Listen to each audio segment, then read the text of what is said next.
So Miranda, what are the best and worst parts of voice acting? Best part, being able to go in anything you want, not worry about how you look, and just be in the booth and like imagine the world, and that part's really fun. Worst part? I don't know, probably that you don't really get to know exactly what it's going to be like until you see the film for the first time. And does that make it harder to get into character when you don't have sort of physicality? Does that make it more difficult? Yeah, I think the hardest part is just not having people with you, like nobody to really play off of, because everybody recorded their parts individually. But I think the directors did a really good job of, like, I don't think people would ever think that we like weren't in the same room. So they definitely did a really good job with it. Right. And so tell us a bit more about the process when you're in the voice booth. Are you animated, gesturing? Yeah, totally. Like, I get like pretty into it and like move around and do stuff. And they film you the whole time you're in the booth. And then the animators use your hand movements and facial expressions in the character. Right. And how cool is it doing kids' movies?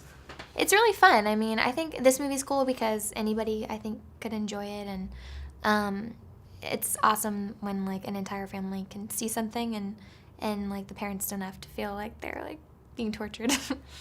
Has your family seen it? Yeah, I went to see it. Well, I saw it for the first time in Australia at the Australian premiere last week, and my mom went with me, so we both saw it together for the first time. Right. Did they like it? Yeah, my mom liked it a lot. She was like cracking up, and then there were a lot of kids that were at the premiere, and they were like dressed as minions and stuff, so it was pretty cute.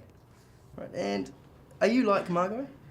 I think I am like Margot in a lot of ways, like especially in this movie, the way she acts when she first likes somebody. Like I remember going through that, but other than that, maybe not so much. Just because my dad's not a ex-villain and I don't have any siblings. Right. And how exactly do you get into character for a voice role? What sort of prep do you do? Prep? I don't know. I mean, I think the most important thing is just, like, the directors did a really good job of, like, describing what was happening in every scene exactly. Because with the animation, like, you can go so crazy with it and do anything. So, I think just using your imagination and making sure, like, you're animated enough is probably the hardest part. So using your imagination, how much room is there for improving and kind of putting your own stuff in? They actually like let us improv a lot. Like we'll do the lines a few times the way they were thinking, and then they'll be like, "Go crazy and like do what you want, and let's see if something good comes out of it." Right, and is that something you enjoy, doing the improv stuff? Yeah, I think that's one of the most fun parts. And then it usually like does end up like becoming funnier, or like I don't know, something will happen that they like, and then you can kind of collaborate. Right, and does the process feel drawn out when you have to do everything and so many times to get the right one? Does it feel difficult?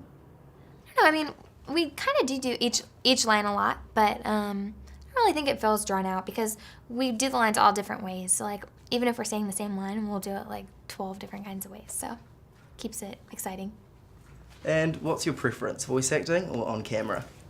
I love voice acting because you can go in your pajamas and you don't have to care about how you look at all, and it's just exciting and fun. But I don't know. I think if I had to pick, I would probably pick regular acting, but I think animation is awesome too.